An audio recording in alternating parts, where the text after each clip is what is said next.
While everybody in America is being distracted by riots and rallies and King's Day and military parades, real things is going on around the world.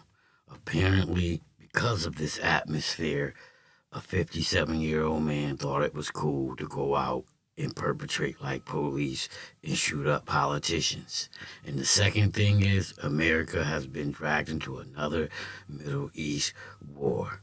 But we're here to talk about the first thing. Enough of me talking. Let's get to the shooting.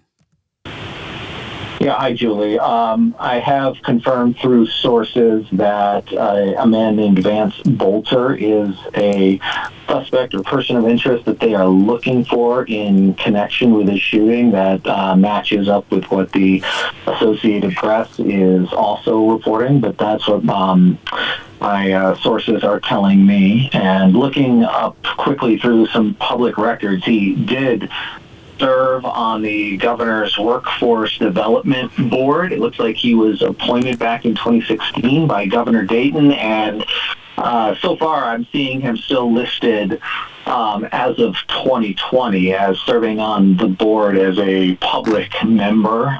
Looks like. So there you have it.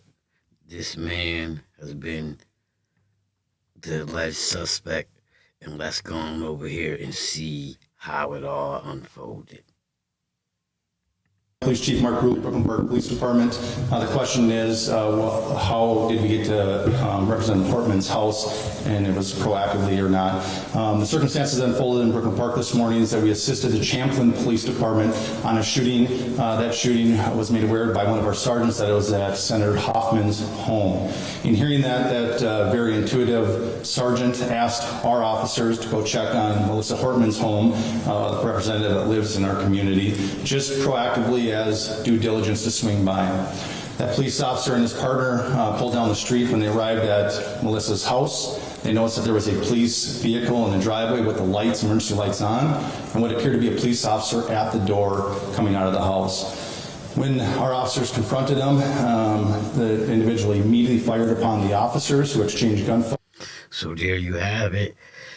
They went to this politician's house to check on him, and they ran into a guy who appeared to be police, had a police vehicle, so he was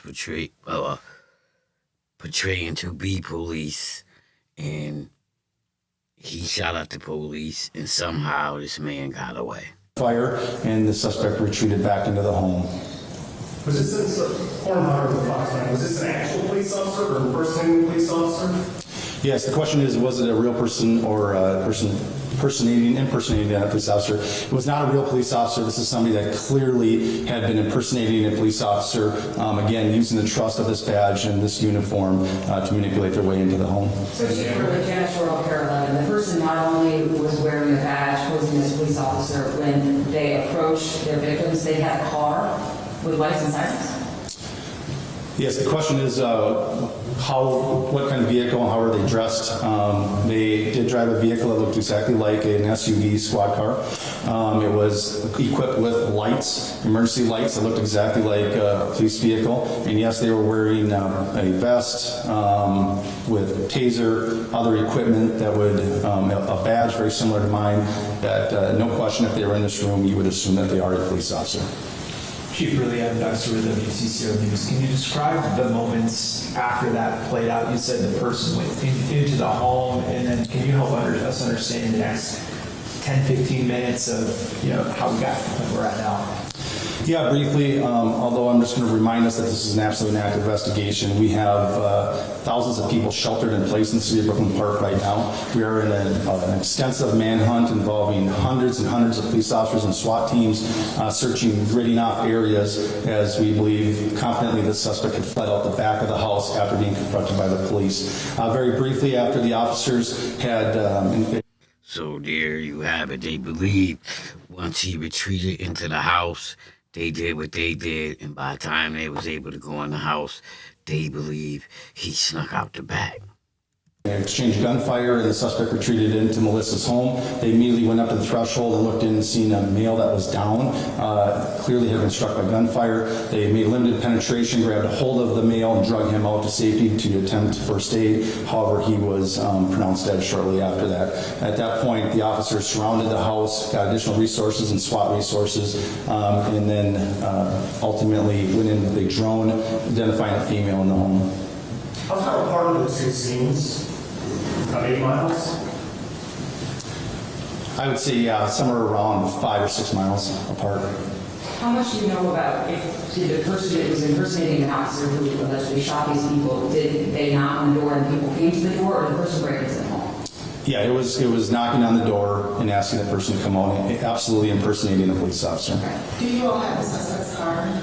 We do have the suspect's car. Suspect is on foot. That is what the large-scale search is currently going on. I just remind residents of Brooklyn Park, I know it's been a long time, but those that are in the grid that we gave the alert out to continue to shelter in place. We're also reminding them that if somebody comes to the door and they knock on the door and claim to be a police officer, please do a couple things. One, call 911 and confirm that the officer belongs there. If they are a police officer, dispatch will be able to confirm that that person is a police officer. Also, we've informed all our officers in Brooklyn Park that they are not to approach anybody by themselves. They're to approach in pairs, meaning 2 officers. So if there's only 1 officer outside the door, do not answer the door and call 911. If it's a Brooklyn Park police officer or any of our partners that are assisting, they will come in pairs of 2 or more.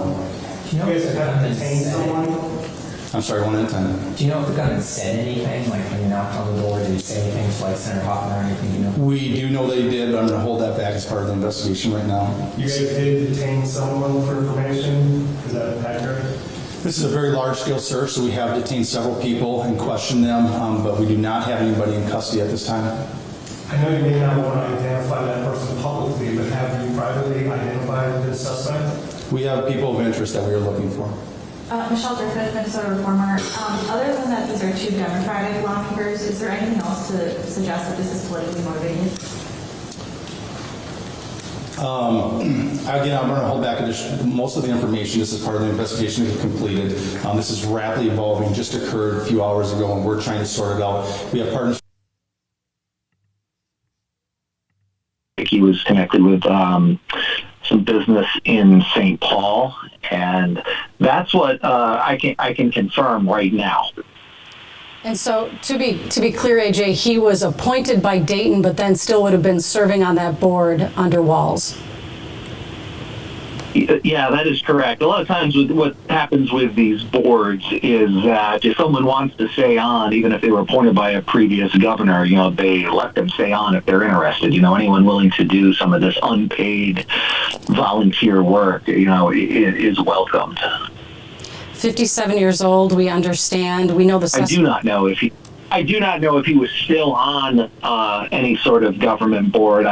So far I'm starting to do some research. I'm seeing him listed as of 2020, but right now, as we said, we can confirm that he is someone that law enforcement is looking for in connection with the shootings this morning. So there we have it. Like I said, while we're paying attention to riots and rallies and the King's Day and the military parades, people are here shooting representatives of government.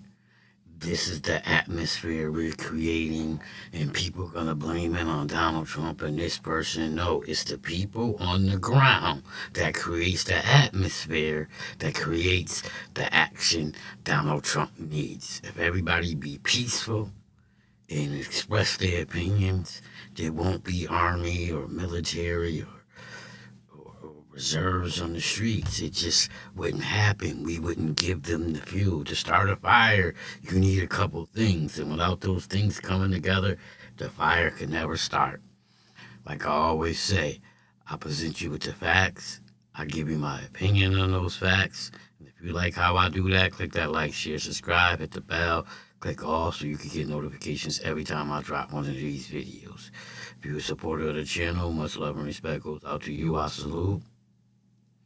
And if you out here taking part in creating this atmosphere which leads to this, cut the shit. That part.